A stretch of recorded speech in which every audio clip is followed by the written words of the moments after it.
Le 14 octobre 1962, des avions d'observation américains U-2 repèrent sur le territoire cubain une série de rampes de lancement soviétiques de type bien connu.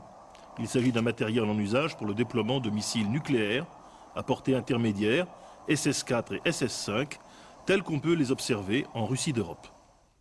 Bientôt, des fusées et sans doute des conteneurs de charge nucléaire sont repérés sur des cargos soviétiques en route pour Cuba. La plus grave crise internationale de toute la guerre froide vient de débuter. Elle durera 7 longs jours, portant l'affrontement États-Unis-Union soviétique au paroxysme. Comment expliquer aujourd'hui cette décision soudaine et clandestine de Khrouchtchev d'implanter pour la première fois des armes nucléaires de cette puissance si loin du territoire soviétique, sans provocation préalable des Américains? Cette question demeure à ce jour débattue et quelque peu obscure, malgré l'ouverture de toutes les archives soviétiques et américaines, très bavardes sur le comment, mais plus discrètes sur le pourquoi de la crise. Dans un climat de tension croissante entre l'Est et l'Ouest depuis Berlin jusqu'au Laos, Khrouchtchev a-t-il voulu faire mûrir la crise pour tout régler d'un coup?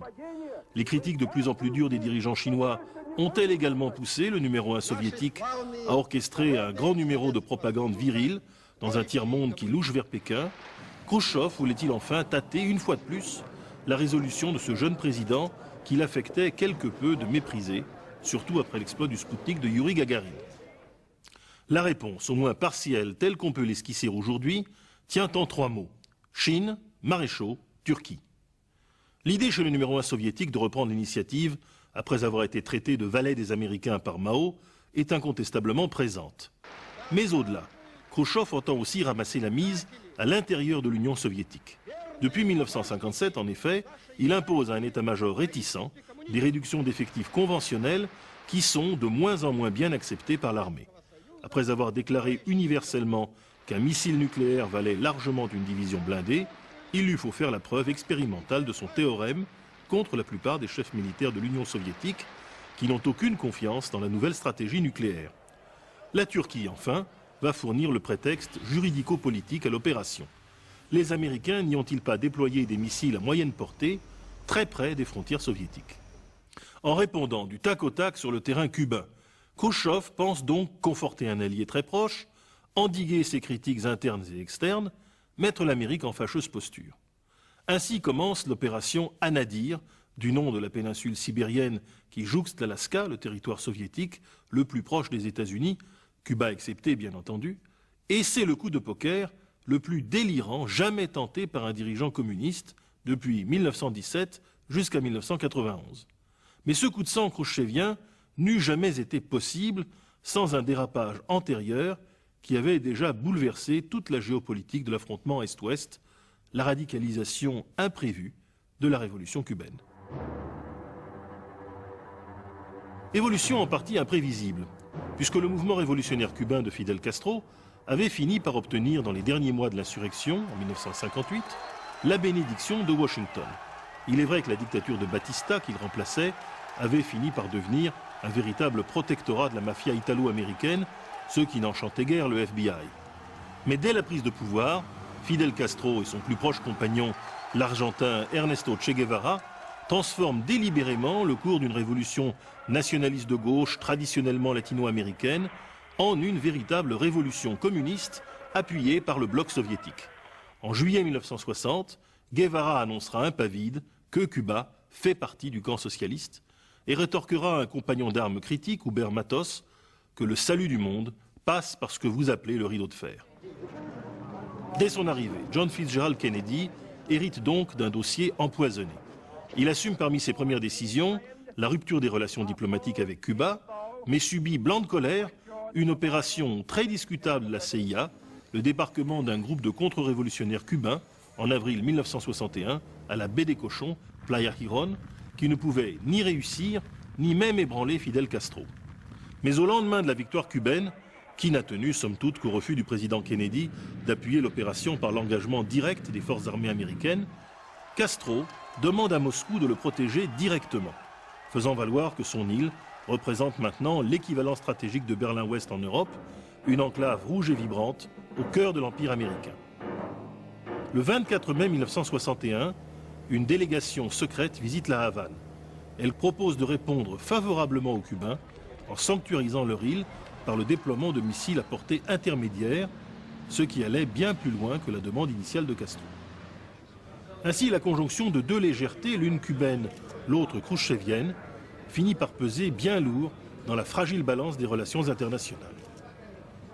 Le 10 juin 1961, le bureau politique approuve le nouveau dispositif de l'opération Anadir. C'est elle que le survol d'un U-2 révèle à Kennedy en ce début d'automne 1962. Quelle va être la riposte du président américain? D'emblée, le président se trouve confronté, au sein du comité de crise qu'il constitue à la Maison-Blanche, à une forte polarisation. Les militaires estiment qu'il faut répondre coûte que coûte au défi, y compris en assumant le risque d'un débarquement massif, d'un bombardement systématique des rampes de lancement, voire de la capture de quelques missiles par des forces spéciales. À l'opposé, on trouve les partisans d'une négociation où la situation de Cuba serait mise en parallèle avec le statut définitif de Berlin-Ouest. Mais là, le risque serait de mettre en cause la cohésion de l'OTAN. Kennedy, qui se révèle dans cette affaire d'un grand sang-froid, parvient à imposer constamment une voie moyenne qui intensifie sans cesse la pression sur Khrouchtchev sans que l'on aille à l'irréparable. Décisif à cet égard son choix du blocus naval de Cuba. Les navires suspects doivent être arraisonnés, puis abordés en règle pour une inspection. Kennedy donne le sentiment de vouloir aller jusqu'au bout. Que se serait-il passé si la marine américaine avait, au cours des opérations de blocus, capturé ainsi accidentellement des bombes atomiques soviétiques camouflées dans des cargos banalisés? Les archives révèlent que l'on est passé à quelques milles nautiques de la dite catastrophe le 24 octobre. Or, ce bluff de Kennedy est efficace. Après 3 jours d'insoutenables tensions, du 22 octobre au 25, Khrouchtchev, déstabilisé par un blocus naval qui intervient en plein déploiement, accomplit le premier geste.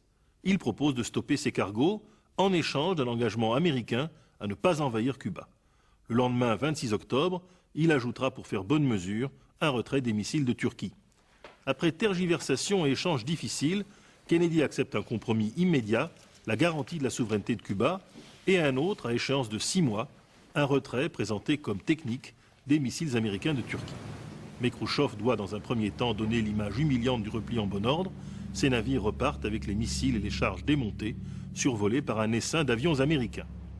À la Havane, Fidel Castro, dans une crise d'hystérie active, a exhorté Khrouchtchev à accepter au contraire une guerre nucléaire dans une lettre griffonnée fiévreusement dans un salon de l'ambassade soviétique et révélée par les soins de Gorbatchev en 1989. Ses rapports avec ses amis soviétiques, Khrouchtchev et Mikoyan, en sortent très dégradés. Néanmoins, à l'issue des terribles jours de tension de la crise, tout le monde peut crier victoire. Mais avec le recul du temps, les vainqueurs véritables sont tout de même moins nombreux que cela. Qui sont les vrais vainqueurs? Qui sont les vrais vaincus? Le plus atteint est sans aucun doute Khrouchtchev. Sa démonstration stratégique est en effet un échec total. La Chine elle-même peut targuer du repli peu glorieux des soviétiques pour redoubler ses attaques et il est discrédité auprès de ses militaires qui considèrent qu'il a pris des risques insupportables. Il ne reste à ce pauvre Khrouchtchev de substantiel à son crédit que le retrait des missiles américains de Turquie. 2 ans plus tard, quasi jour pour jour, en octobre 1964, Khrouchtchev est destitué et remis jusqu'à la fin de ses jours à la garde de jardiniers imposants et velus dans une datcha éloignée du centre de Moscou. Il est incontestable que Fidel Castro, en revanche, remporte un succès de grande importance avec l'engagement américain tenu jusqu'à ce jour de ne jamais porter atteinte à la souveraineté de l'île. La sanctuarisation de Cuba, malgré des escarmouches continuelles avec la CIA, aura été aussi effective que celle de Berlin-Ouest jusqu'en 1989. Elle lui permet de régner bien après la chute du mur de Berlin. Mais Castro sort tout de même de l'épreuve, profondément discrédité aux yeux de tous les dirigeants soviétiques qui le tiennent désormais pour un détraqué au nerf un peu fragile. Il en résulte une longue période de tension avec Moscou qui se termine en 1970 par la soumission, en fait, du régime cubain. Kennedy, enfin, c'est sans doute le point d'appréciation le plus complexe. Certes, le président Kennedy sort de la crise, sa popularité considérablement renforcée. La presse le soutient intégralement, il apparaît comme un véritable héros du monde libre, ayant su allier fermeté et souplesse. L'Europe, même le général de Gaulle, a le sentiment qu'il n'a pas lâché non plus l'Alliance Atlantique. Mais derrière l'orchestration réussie de la propagande, il reste que l'Amérique a fait preuve de sa considérable vulnérabilité stratégique à une menace nucléaire qui qui vise directement son territoire. Pire encore, en renonçant au projet de déstabilisation de Cuba les plus avancés, Kennedy a imposé à des militaires, des responsables de la CIA et à une véritable armée subversive cubaine installée à Miami, des concessions auxquelles ceux-ci ne s'attendaient pas. Il n'est pas du tout impossible que Kennedy ait payé de sa vie, tout juste un an plus tard, ce triomphe apparent de sa carrière d'homme d'État. Au fond, le véritable vainqueur n'est peut-être aucun de ces trois grands protagonistes, mais tout simplement la paix du monde. Les deux grands se sont approchés comme jamais du précipice. Et en jetant un rapide regard vers l'abîme, ils ont pu constater combien il était profond. Plus jamais Russes et Américains ne se laisseront manœuvrer si près d'une catastrophe irréversible. Dès 1963, on installera donc le téléphone rouge entre les deux présidents. Bientôt, un premier accord fera suite, l'interdiction des essais nucléaires dans l'atmosphère. Plus jamais non plus, on ne passera si près d'un échange nucléaire. En ce sens, la crise de Cuba, si tragique pour au moins deux de ses protagonistes, est le véritable tournant de la guerre froide, et elle comporte bien un vainqueur. Les peuples du monde, qui de l'Afghanistan à la Pologne, de l'Allemagne au Vietnam, n'auront plus à craindre au même degré le chantage nucléaire direct de l'une ou l'autre des superpuissances.